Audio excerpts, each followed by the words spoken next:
Oi, aqui é Ana Paula, do Projeto Recorpicida, e aí estou trazendo Naaman, que é psicólogo especializado na escuta de pessoas que vivem com HIV.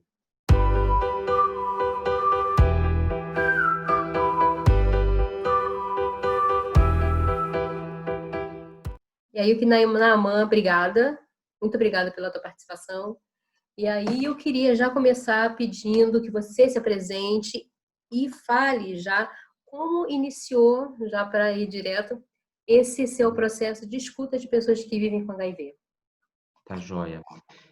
Ana, acho que para começar, eu vou falar, a minha formação de base é psicologia, mas a minha escuta é a partir da psicanálise, então eu sou psicanalista, é uma escuta pelo viés analítico, então acho que é importante deixar aí registrado isso inicialmente, porque isso tem uma diferença importante. E aí, respondendo a sua questão, né, meu nome é Naman, me apresentando. Meu nome é Naman, sou psicanalista, e a minha escuta é voltada para pessoas, sujeitos de modo geral, mas eu me proponho, né, a estudar, debruçar, a me envolver nas questões relacionadas, todas as questões psíquicas ou atravessamentos relacionados ao HIV e AIDS. E meu contato com essa temática começou ainda na clínica escola, quando eu atendi uma avó, trouxe uma filha, uma neta, na verdade, pois a mãe dessa neta, que era filha dessa avó, havia falecido por não ter aderido ao tratamento dos antirretrovirais e faleceu de AIDS. Isso há 4 anos atrás. Então, isso me fez questionar o que estava em jogo, né? Com tanta tecnologia nesse momento, o que estava em jogo, quais as questões psíquicas em torno desse diagnóstico, ao ponto de uma pessoa não aderir ao tratamento e isso levar, assim, algo tão recente, vir a óbito. Então, isso houve inquietação a partir daí, e aí, a partir daí, eu me propus a estudar essa questão e me envolver com esse tema. E aí, com esse movimento, as pessoas começaram a me procurar, né? Então, eu comecei a falar mais sobre esse assunto e trazer as questões psíquicas em torno do diagnóstico que atravessam, né? O HIV/AIDS no modo geral e até o diagnóstico. E nesse caso, qual foi o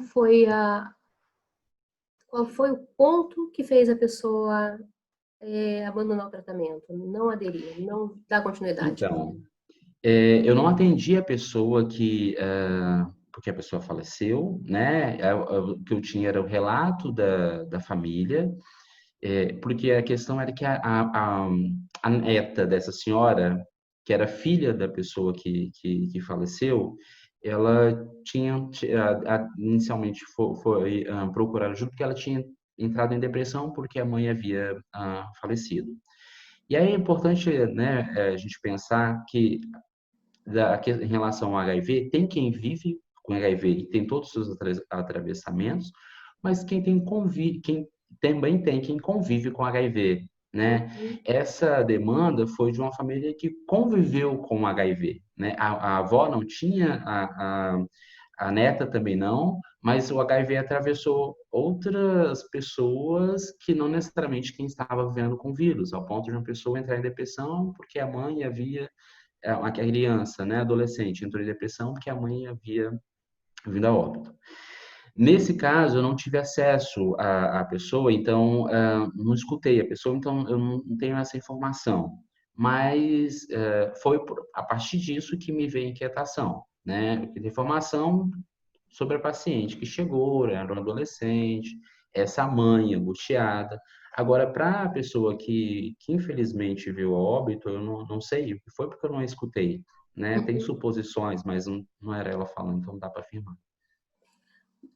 No meu caso, o que me aproximou do tema HIV foi a minha irmã ter sido infectada, ter vivido com HIV e ter abandonado o tratamento. Depois, quando ela voltou, ela já estava com AIDS, ela já estava bem doente. E aí foi um processo muito complicado. E quando ela iniciou o tratamento, ela estava com AIDS, ela estava bem debilitada e aí descobriu já bem doente. E mesmo assim, depois ela foi mal orientada, né, religiosamente, né, Uhum, e abandonou o tratamento. depois, quando voltou, foi tarde demais. Esse tipo de situação a gente já viu acontecer de monte por aí. De monte de gente para falar, para não tratar com remédio, para não usar remédio, para usar chá, para fazer oração, para fazer não sei o quê. Você teve outras experiências com pessoas que abandonaram o tratamento de vez, ou não quiseram voltar, ou foi por lipodistrofia?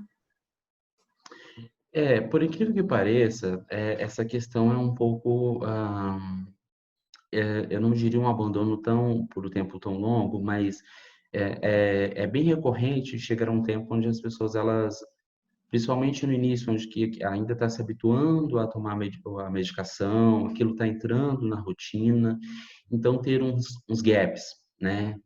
Mas é importante aí, né, ser trabalhado o que está em jogo nisso, Hum, né? A gente pode pensar, e é interessante você trazer, né, essa questão, né? A Elizabeth Kubler-Ross, que é uma psiquiatra que desenvolveu um modelo pensando no processo de aceitação de diagnósticos difíceis, no modelo dela tem uma etapa, que é a etapa da negociação e a etapa da barganha, onde há uma negociação com a divindade, a questão da possibilidade de cura, né? Onde o sujeito ele tenta negociar com o divino a partir da sua crença, é, ou às vezes até com os profissionais, com a família. E aí, nesse período, dependendo de como que isso for, essa experiência for vivida, pode haver também um abandono, né? E aí as pessoas procurarem por soluções milagrosas, né?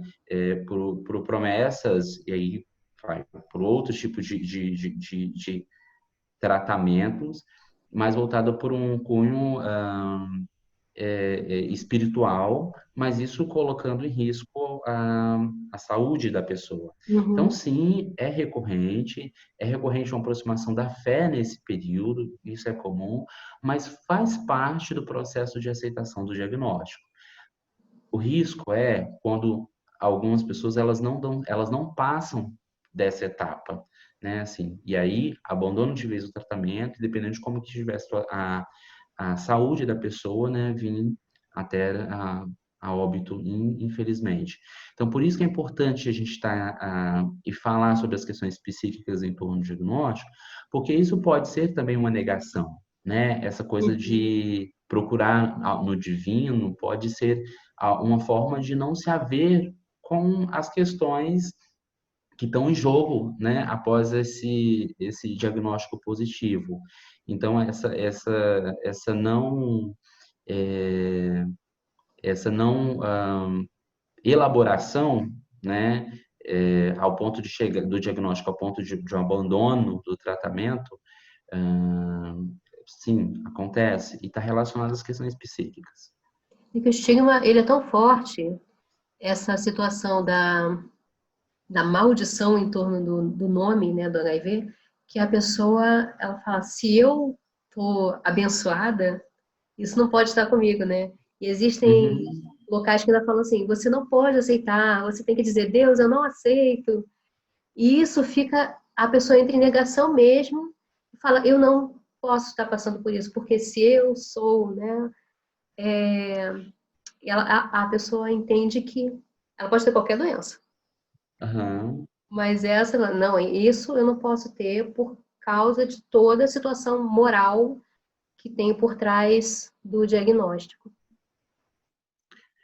O HIV ele é atravessado por umas questões questões sociais muito importantes, né? Assim, se a gente for pensar na história, foi considerado como ser algo pertencente a um grupo específico, Uhum, por ser transmitido por fluidos corporais. Então, uma das principais formas de transmissão é o sexo, e a gente esbarra aí no tabu sexual, numa sociedade moralista em relação ao sexo, que não fala sobre sexo. Então, é por isso que é um diagnóstico com tantas particularidades, né? Apesar de hoje ser considerado, é, tá próximo, né? Ser considerado como próximo a outras questões de saúde, é, que tem um certo tratamento, né? Mas nenhum nenhuma outra doença que tem tratamento e não leva mais a óbito tem o estigma e o peso que o HIV tem e é atravessado pelas questões sexuais como o HIV é atravessado, né? E a questão sexual, ela não é falada, ela é falada errado, né? Porque o sexo, ou ele é falado como piada, tudo é engraçado. Falar, tem que. Quando você fala de câncer de pênis, os caras fazem, ha, ha, ha, ha, mas o meu tá bem cuidadinho, tudo vira piada. Porque existe essa É sempre do vergonha. outro, né? O câncer de pensar, o meu tá cuidado, ou só dá no outro, né? É, Assim, é isso, é é. sempre a do. E aí transar. Ai, transar, não sei o quê, nananã. Ou quando eu vou falando sobre aquele filme, 365 dias. Ai, da pegada, de não sei o quê. Ou é da pessoa que super, super transa, a super Uhum, transante, uhum, ou é da piada. Então, o sim. sexo dentro da normalidade de que é a vida, ele pouco é falado, né? Sobre prevenção, sobre o dia a dia mesmo, né? Da rotina, da vida sexual, da educação sexual, não é falado. Não se fala, né? E quando se fala, e quando há uma tentativa, né, de se abordar, acho que cada vez mais a gente está fazendo esse movimento, mas é sempre dessa forma, assim, parece que escapa. É algo muito importante que não escapa dentro da norma, então a gente faz disso uma piada. Para ser possível falar, É, né? Assim, tem que ter uma certa, é, é, um certo cômico aí para a gente dar conta de ouvir, né? Para ouvir sobre e poder falar também, né? E é uma questão do humano, né? Que mesmo a gente com todo o moralismo aparece por essas vias, né? exatamente. E aí a gente acaba colhendo, né? Os resultados disso que não se fala, né?